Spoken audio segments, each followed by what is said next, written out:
generation after generation of city council members that the city budget is a moral document, an expression of our values. And when you all reached out to me to host here at LifeWorks, I thought, what an amazing expression of our city council's values this is to host with a community partner. There are dozens and dozens of community partnerships that the city council partners with in different ways, invests in different ways. You know, I'm looking at EMS here, the police department here, and public health here, neighborhood housing there. We are all working in lockstep to invest in solutions and opportunities for our community that work.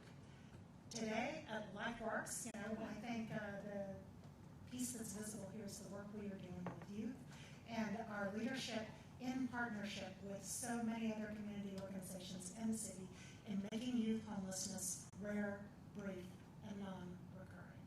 This is a major undertaking, but at this time in our city when we're struggling with how we address it, how we resolve homelessness, this is one of many projects that the city invests in and partners in that is showing success and working. We'll hear just a little bit about that in a moment. A couple of weeks ago, I was at a huge conference in D.C. talking to my colleagues who were watching the news and so impressed and really kind of flabbergasted at the leadership that our city is taking around homelessness, the brave stances that we're taking, the risks we're taking, and the investment we're making. So it is an honor to host here, and an honor to tell you a little bit more about youth homelessness. And I think between the official meeting and a specially called meeting, we'll have some folks who would be delighted to take you on tours of the housing that we will be opening within weeks. Just to this side of the property, we're calling it the Works 2 at Pleasant Valley. 29 more affordable units specifically for youth who are exiting homelessness. So if you want to take a little look at that.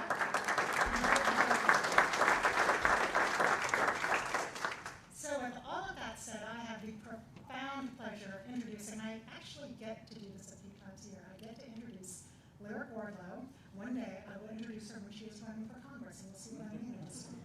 Lyric is an entrepreneur, an advocate, a fearless champion, particularly around issues of youth homelessness, and a advocate not only at the city level, but at the state and national level as well. So I'm going to hand it over to Lyric.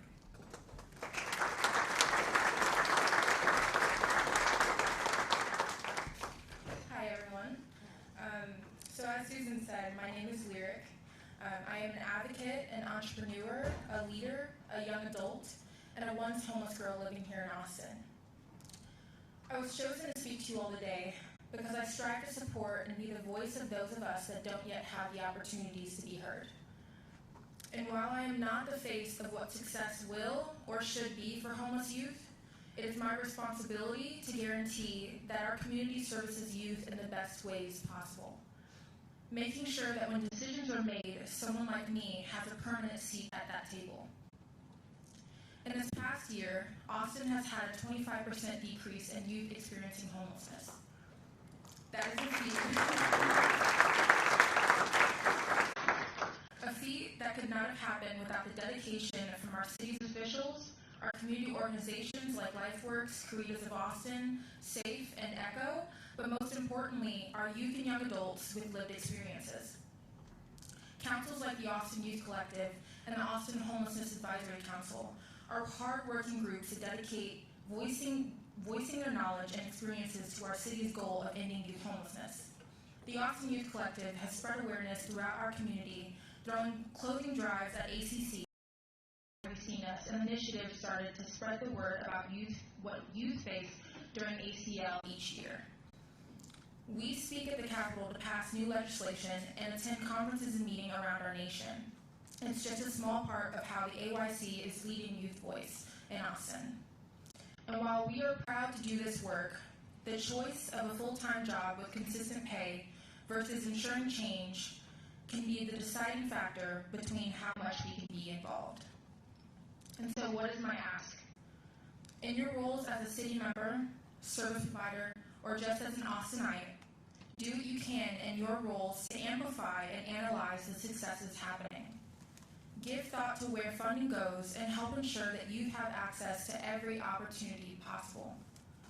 And as someone with her own lived experience, I ask that you yourself advocate for us to have a seat at every table.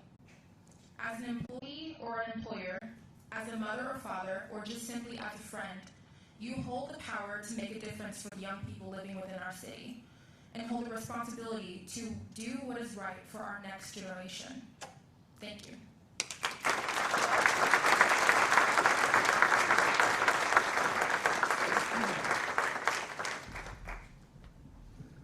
Well, thank you, Lyric, for sharing your experience with all of us. Your dedication for young adults and youth is inspiring, and our community is stronger because of you. And thanks to Susan, it is amazing to be in this facility today. Thank you so much for hosting, and we look forward to having everyone go on a tour to explore this incredible asset that our community has. Partly as a result of the city's investment, we're able to finance 2 transitional housing developments located right where we are today. These affordable units help youth and young families between the ages of 16 and 26 transition from homelessness into adulthood. As they make this transition, these young people are earning incomes well below our city's median level. But with LifeWorks and our city's support, they are exiting foster care, moving into their first apartments, and beginning their journey into independence. In 2018 alone, LifeWorks provided counseling, job skills training, and housing to more than 5,200 Central Texas youth and young families.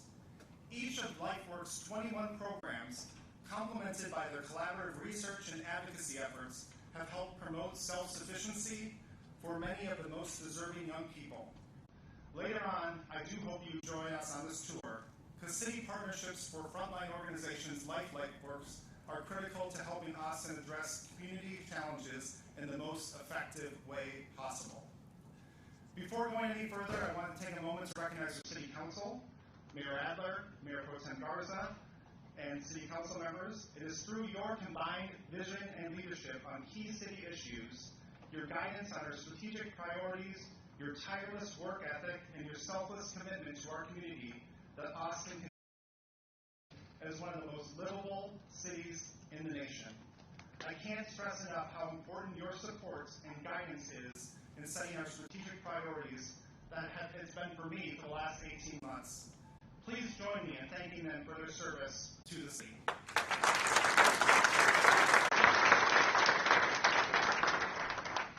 And now, distinguished guests, it's my distinct pleasure to present to you the City of Austin's proposed budget for fiscal year 2020.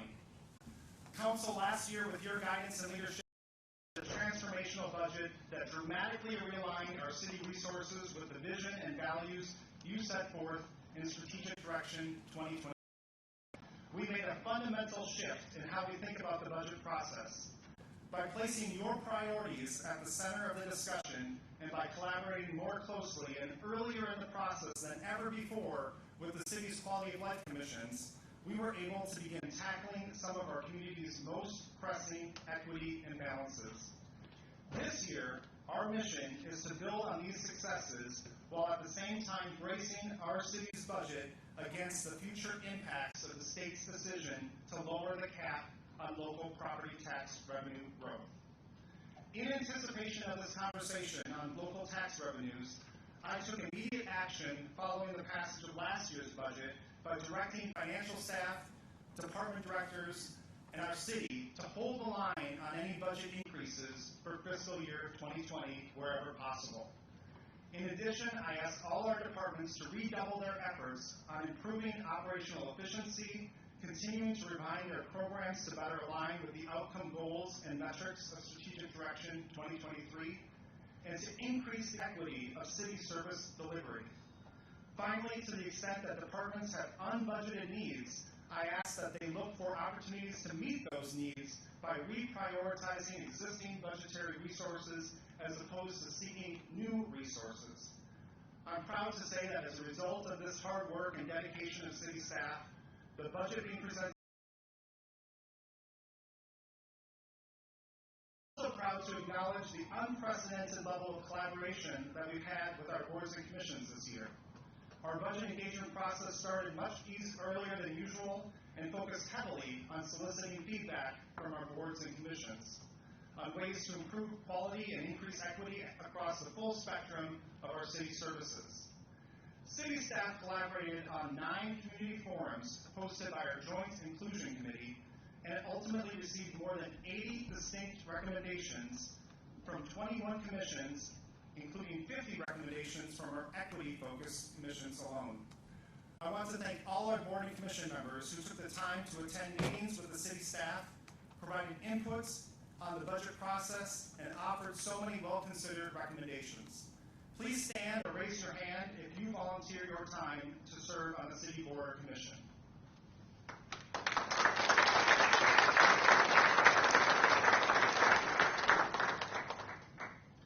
Thank you so much for your service, your expertise, and your commitment to making Austin a better and more welcoming place for all. Working with you so much earlier in this process gave us the opportunity to more fully evaluate and consider your recommendations for inclusion in this budget that's being presented to you today. I know that without a doubt that it is a far stronger, more thoughtful budget as a result. As you know, we have a proud history of maintaining a structurally balanced budget here in the city of Austin. In fact, it is a value so fundamental to our city that it is written into our charter. We have consistently prized fiscal responsibility with respect to both general fund and enterprise department budget increases each year, which has enabled us to continually improve our service delivery for a growing population while keeping the cost to our residents as low as possible. The balanced budget presented to you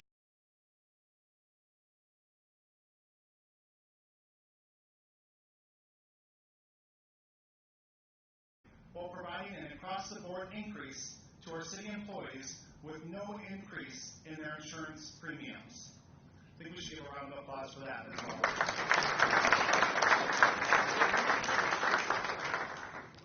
Looking ahead to future years, I am resolute in maintaining our long-standing commitment to a balanced budgeting.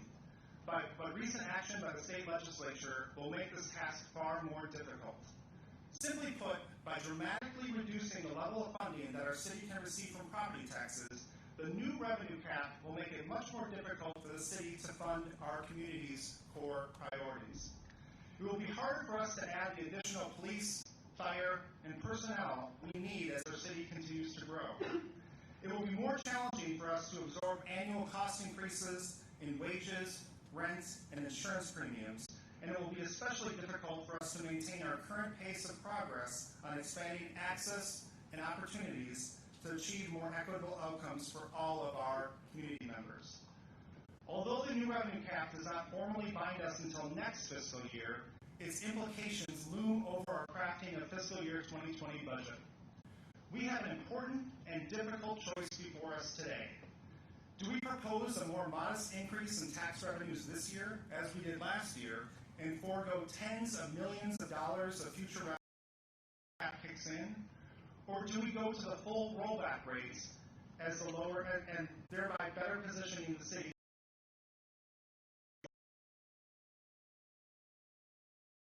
displayed on the screens? We could balance our fiscal year 2020 budget for base ongoing expenditures at a tax rate below the rollback threshold. In doing so, the owner of a median ballot home would save about $2.50 a month. But these nominal individual savings would come at a severe cost to our community as a whole. Not only would we give up over $15 million in fiscal year 2020 so that we could fund one-time investments in our critical shared priorities, we would also forego the ability to leverage almost $70 million over the following 4 years. We would begin experiencing serious budget shortfalls as early as next year, and our structural deficit in fiscal year 2024 would balloon to over $46 million, and that's after accounting only for base cost drivers and public safety needs. Therefore, I am proposing a different path, a budget that makes the most fiscally responsible choice by setting the tax rate at the rollback threshold. The resulting additional revenue will enable us to make a substantial one-time investment in 2 of our highest priority strategic outcomes, housing and homelessness. By By making these critical investments on a one-time basis, we avoid adding to our structural imbalance next possible financial position prior to the arrival of lower revenue caps. As you can see in the graphic now on the screens, by taking this approach, the budget gap that has been projected for fiscal year 2021 goes away, and the gap in fiscal year 2024 has been cut to $27 million. Not yet in balance, but certainly making progress. Let me now shift to our focus to what we can look forward to in achieving in the coming year. With this budget, because we have a lot to be optimistic about.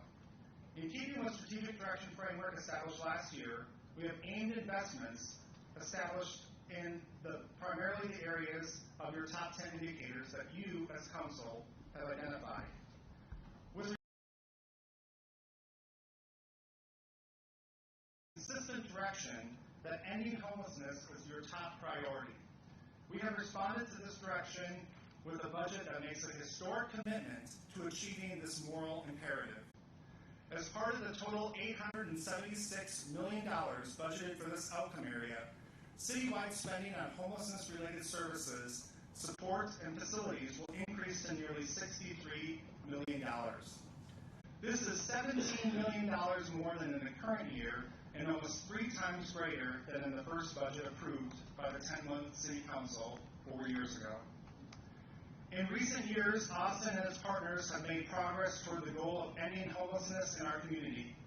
The Ending Community Homelessness Coalition's most recent count revealed a 25% year-over-year reduction in youth homelessness and a 15% reduction in veterans homelessness. I think we should applaud that one more time as the